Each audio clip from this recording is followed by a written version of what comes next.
Smallpox was one of the most frightening diseases the world has known. It killed at least 300 million people in the last century before it was eradicated.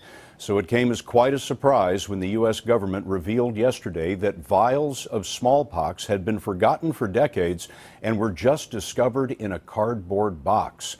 The big question now is whether the virus is alive, and Dr. John LaPook learned more today from the scientist heading the investigation. The vials of smallpox are currently being tested in a level 4 high containment laboratory at the CDC in Atlanta. That is the agency's most secure facility. You can only gain entry through a special eye scan. Steve Monroe runs the Division of High Consequence Pathogens. Is it possible the smallpox can still grow? It's possible, but we don't know for sure if the smallpox virus in these samples will still be able to grow in the laboratory. What's your guess? I will not be surprised if one or more of these samples contains live growing smallpox virus. But then you're going to destroy it and it'll be gone forever? We will destroy it and it will be gone forever. It was July 1st when a lab worker at the National Institutes of Health found the smallpox vials while cleaning out a storage refrigerator. The vials appeared to date back to the 1950s. From that moment, the CDC, NIH, FBI, FDA, and World Health Organization worked closely to develop a plan of action. The White House was immediately informed that a potential agent of bioterrorism had been found. What was the security involved in moving the samples from Bethesda, Maryland to the CDC? The security involved the cooperation of the FBI as well as local law enforcement, and so there was ground transport to the appropriate air assets that were provided by FBI. Monroe says the trickiest part was making sure nothing happened to the fragile glass vials that had likely been stored for 50 to 60 years. How could this have happened? I think this is one of those flukes. It's sort of the trunk that's in the attic that nobody's looked at for many, many years. Are you asking lab directors to go through their inventories, look under the tables, look in the closets? Certainly one of the lessons learned from this episode is that laboratories around the world should have a firm idea of what they have in their collections, and that people should make an effort to do a complete inventory. The material in the vials was freeze-dried and the end of each glass tube sealed shut with a flame. In all 6 vials of smallpox, the seal was intact. With thousands of illegal immigrant children surging into the United States, President Obama has been meeting this evening with a rival, the Republican governor of Texas. Major Garrett's traveling with the president in Dallas. Major? Scott, following a meeting here with local leaders and Governor Perry, President Obama said the United States will meet the basic humanitarian needs of these unaccompanied children and speed up a process likely to lead to their deportation. He sternly warned parents in Central America not to send more children on a dangerous and ultimately futile journey to America. Finally, the president explained why he will not go to the Texas border to see this crisis up close. There's nothing that is taking place down there that I am not intimately aware of and briefed on. This isn't theater. This is a problem. I'm not interested in photo ops. I'm interested in solving a problem. And those who say I should visit the border, when you ask them what should we be doing, they're giving us suggestions that are embodied in legislation that I've already sent to Congress. After his meeting with the president, Perry asked Mr. Obama to send 1,000 National Guard troops to the border to tighten security and also to intensify efforts to medically screen all unaccompanied minors now being detained and those who may soon cross into Texas. The president said these unaccompanied children are crossing only one part of the U.S.-Mexico border in the Rio Grande Valley. And the problem is not apprehensions, but caring for the children while their legal status is reviewed. The White House is asking Congress for authority to speed up the deportation process, part of a $3.7 billion request to achieve both these humanitarian and legal goals. Major Garrett with the president in Dallas. Major, thank you very much. The president says most of these children will be sent home, but that can involve another long journey through the American legal system. Why so long? Michelle Miller has Danilo's story. 16-year-old Danilo, who was afraid to give us his last name, says Honduran gangs first tried to recruit him when he was 12. Ellas matan, venden drogas, fuman. They were involved in murders, he says, drug dealing and assaults. At 15, he fled for the U.S. and was caught at the Texas border. No me quise juntar porque a mí no me gusta ese tipo de problemas. I didn't want to join the gangs, he says. I didn't want that violent kind of life or trouble. Under a law signed by President George W. Bush, unaccompanied children cannot be deported without a hearing. Danilo was released to a cousin in New York. He's seeking asylum and has been given a lawyer free of charge from the nonprofit Central American Legal Assistance. Rebecca Press is an immigration attorney there. We have a responsibility to make sure that we are being very careful and having an individualized assessment of every individual's claim. ¿De dónde viene? Immigrants in the U.S. illegally are not entitled to a government-appointed lawyer in deportation proceedings, though according to a nonpartisan Policy Institute study, at least 40% of children who are here illegally may be eligible to stay if facing specific kinds of violence or abuse back home. Minors with legal assistance significantly improve the odds of winning their case, but the process can take years. Danilo's first deportation hearing was 9 months ago. Deporting young people, people under the age of 18 who are fleeing tremendous violence in their home countries, is not an appropriate response to a humanitarian crisis. Why should they let you stay? Cada país tiene sus problemas. The problems I have at home cannot be solved over there, he says. I didn't come here looking for any problems. I came here to remake my life. Danilo's next hearing is in the fall, and he says he worries every day about the possibility of deportation. The study out today is raising serious questions about the way colleges handle cases of sexual assault. The study, commissioned by Congress, found that more than 40% of schools have not investigated a single sexual assault case in the past 5 years. Congressional correspondent Nancy Cordes is following this. 2 University of Miami football players were suspended this week, 3 days after they allegedly raped a 17-year-old girl. But the school's swift response is not the norm, according to a new congressional report, which found that only half of the colleges and universities studied have a sexual assault hotline for victims. And more than 70% of the institutions have no protocols for working with local law enforcement to handle sexual violence. He put his hand over my mouth and he told me not to say anything, and then he dragged me down to the floor and then he raped me. Cassie Edwards was a junior stacking shelves in the library at Florida State University when she was attacked in 2008. The school's response, she says, was uneven. Definitely they had counseling and I saw the victim advocate. But at the same time, you lost your campus job. Yes. I don't think they ever had a student worker who had been raped on campus before, so I don't think the library administrator knew how to handle it very well. The congressional report found 20% of schools provide no sexual assault response training for faculty and staff. More than 30% of schools provide no training for students. Missouri Democrat Claire McCaskill. I think this has been an ongoing problem for many years. And I think young women going to college campuses have not been empowered. And in this day and age, it's time that we empower them to be able to speak out when they have been assaulted and to hold people who do this more accountable. Today, Israeli airstrikes shook Gaza every few minutes as Islamic militants continued to fire rockets into Israel's heartland. The Israelis have been firing back. At least 36 Palestinians have been killed this week. This battle has been running off and on since 1948, when the Gaza Strip became a homeland for Palestinians displaced after the War for Israeli Independence. 32 miles long with nearly 2 million people, Gaza has been run since 2006 by the militant Islamic movement Hamas. Holly Williams has our story tonight. Until this morning, this was a home to a family of 5. A man and 2 children were rushed to the hospital after it was hit by an Israeli missile. A woman and another child are still missing.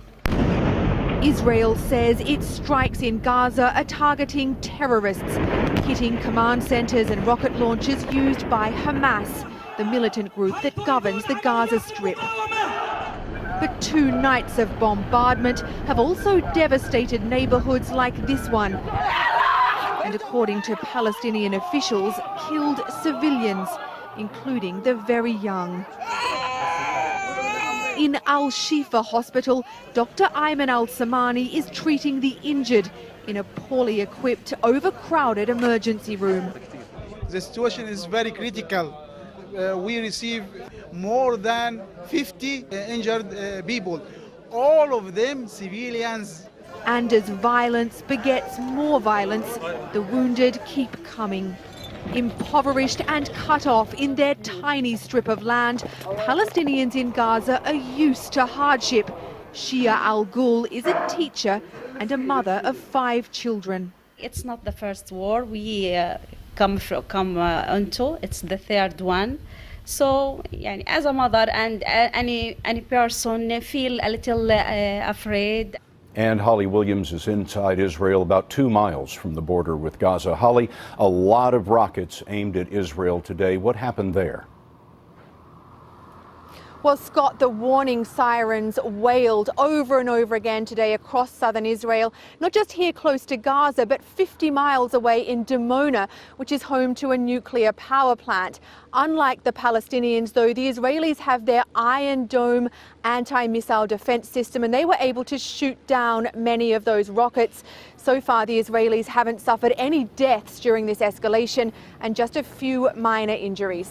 And the UN Security Council having an emergency meeting on this tomorrow. Holly, thanks very much. Next here tonight, some thrill seekers got a little more thrill than they bargained for when a swinging roller coaster called the Ninja derailed.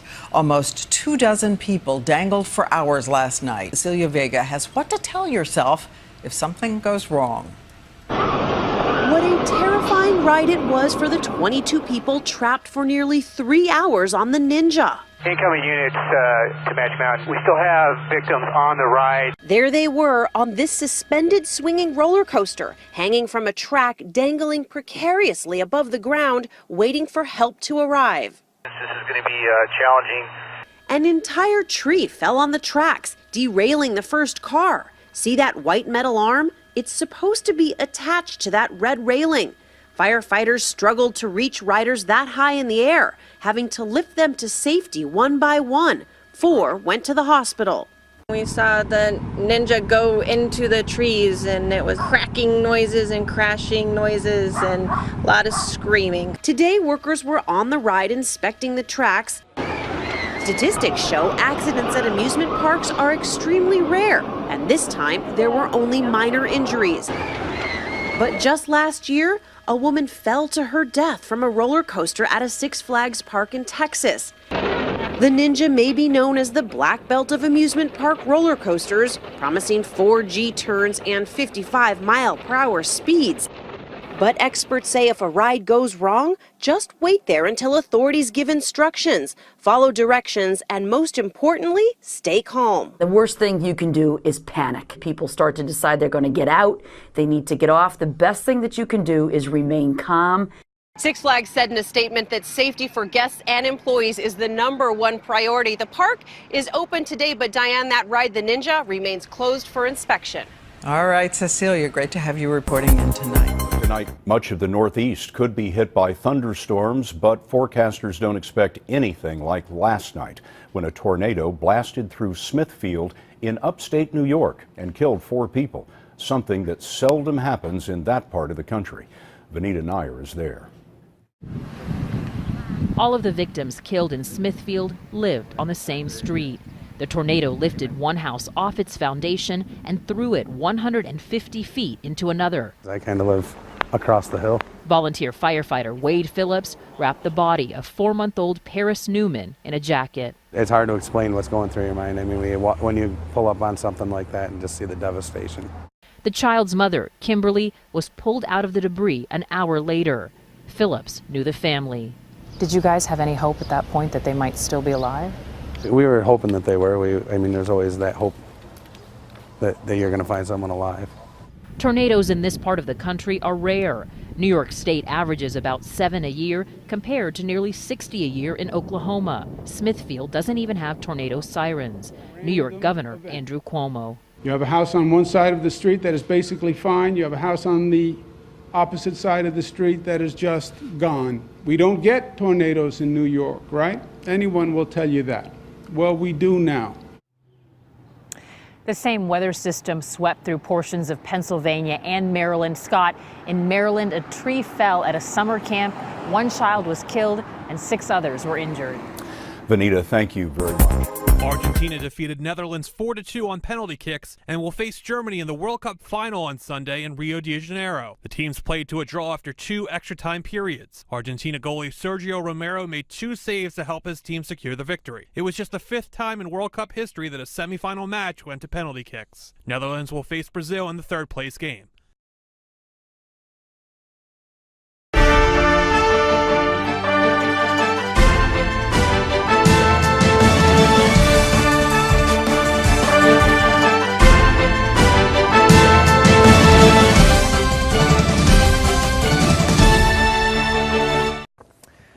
And let's go to our last story. In Ukraine, officials say they are pressing ahead with operations against pro-Russian militias in the east. In the meantime, the militias are regrouping in the city of Donetsk, preparing to fight with government forces. Millennium tells us more. A press conference was held in the Ukrainian capital Kiev by the National Security Council spokesman, Andrei Lysenko. Lysenko addressed the situation in the east, where the army has been waging a military operation against pro-Russian militias. The fighting has led to several hundred deaths. The Ukrainian army has no bulletproof vests and not a lot of equipment, but today France has pledged to help with armor. The Prime Minister has also said he wants to raise the pay for its soldiers. Kiev's so-called anti-terror operation continues in the east, with the army recapturing several towns. Today, the Ukrainian army is going in with full force to the bases of separatists, and we will destroy all of their checkpoints. We are close to surrounding all of their areas. In the meantime, there has been significant damage to infrastructure in the east. Most recently, 3 bridges were blown up on key roads leading into the Ukrainian city of Donetsk. It is not exactly clear who blew up the bridges, but their destruction would benefit anti-government forces most in keeping the army from getting into Donetsk, which is one of their last strongholds and regrouping points. Russia and some of its European allies have called for further negotiations and a renewal of the ceasefire agreement. But the Ukrainian President Petro Poroshenko says he will only agree to a new ceasefire if anti-government militias lay down their arms. It does not appear that the anti-government militias will take Poroshenko's offer, as they have vowed to keep fighting until the very last man. They are regrouping in Donetsk, preparing for full-scale fighting with Ukrainian forces. Serena Shim, Kiev.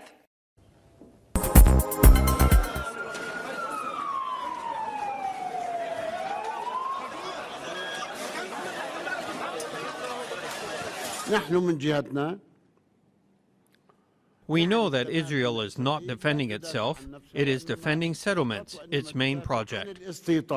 مشروعها الأساسي والاستيطان وبالتالي تدافع عنه. ماذا نسميها في عرف القانون الدولي اللي بتقتل عائلة. How is it called in international law? It's genocide. The killing of entire families is genocide. هذه اسمها إبادة جماعية.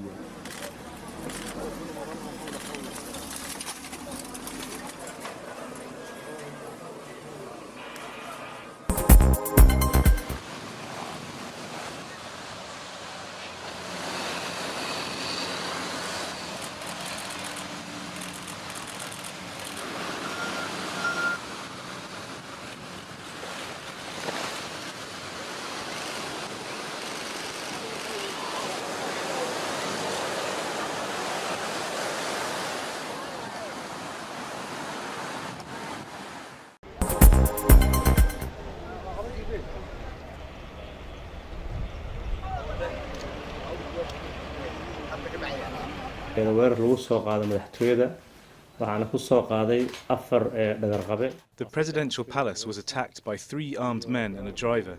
However, the attack was foiled and the 3 assailants were killed, and the driver was captured after he was wounded. darawalkiina isagoo dhaawaca laaya wax khasaara waa geysteen. There were casualties. 2 soldiers were injured and 1 was killed as far as we know. oo ka soo baxay xafiiska ra'iisul wasaaraha. This is an emergency statement from the office of the Prime Minister. After the Prime Minister of the Somali Federal Republic saw the security situation of the country, he decided to name Khalif Ahmed Ereg as Minister of National Security.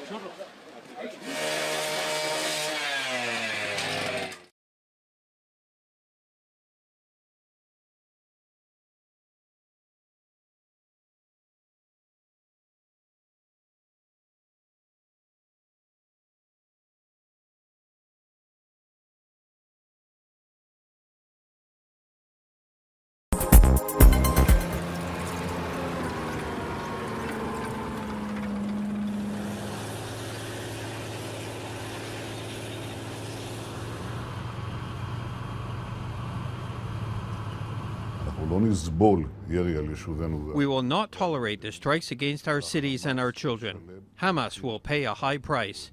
We are in an operation. I said already that we must act with a clear head and with patience and determination.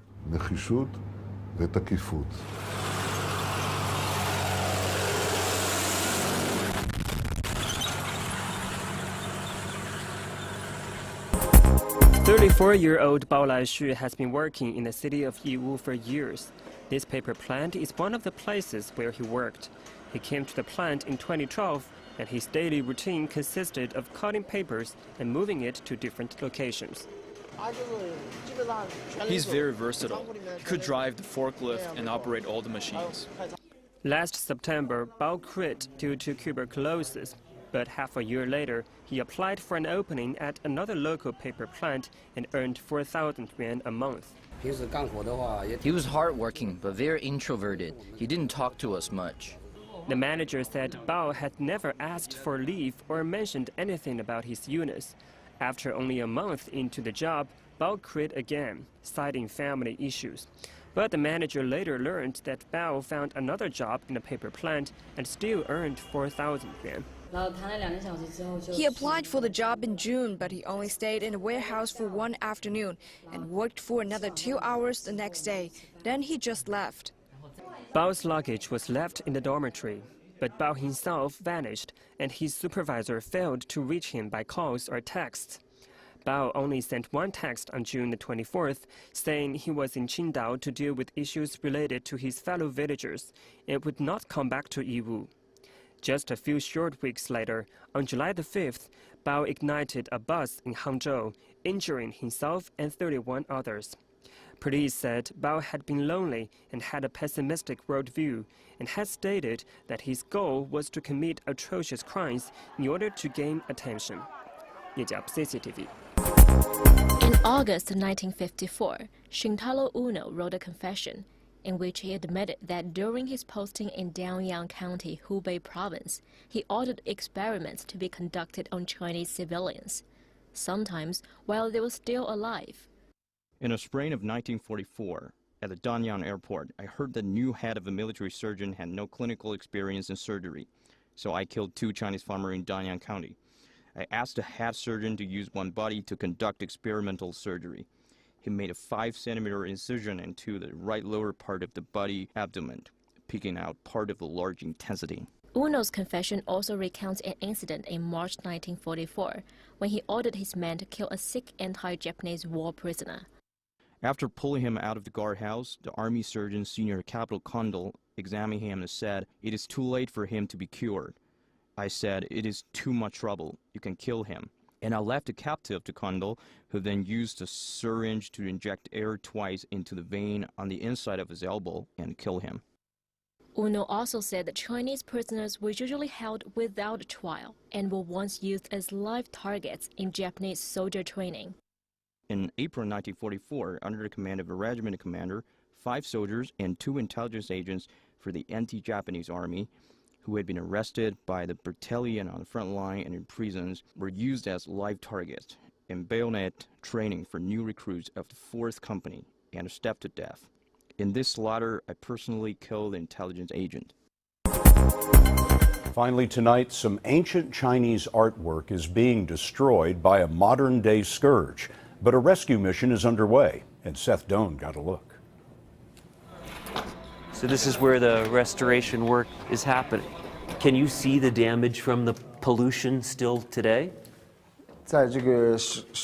Yes, on the surfaces, conservationist In Gang told us. He's overseeing an ambitious effort to save the artwork in these ancient Buddhist caves. What is it supposed to look like? It doesn't look like much right now. Imagine, Ing said, stunning and colorful paintings, a complete temple. We can hardly tell what they are now. 1,600 years ago, sculptors carved the Yuangung grottos into the sandstone cliffs of central China. For centuries, the soft sandstone was eroded by blasting wind that whipped deep into these caves. Now, pollution is the biggest new threat. This is all the dust from the coal? Yes, coal dust easily attaches to the surface, he pointed out. It can slowly erode and get into the sandstone. These grottos sit in the heart of China's coal country. Shaanxi province produces nearly 1 billion tons of coal per year, a quarter of China's output. To draw tourists and improve its image, China got UN World Heritage status for this site. But protecting these grottos meant more than just cleaning them. The government shut down small coal plants and closed a nearby road which used to see the passage of thousands of coal trucks every day. It even relocated entire villages, moving more than 4,000 families who used to rely on coal for heating and cooking. Today, the painstaking work of restoring these sculptures continues, and historians hope this effort will become a model for other ancient sites under threat across China. Acid rain is blamed for turning the nose black on this 230-foot Buddha and for damaging these grottos in eastern China. I hope we can repair and restore the precious artwork made by our ancestors, In Gang told us, so we can leave them for our children. It's a race to protect these antiquities from the destructive work of another era, pollution.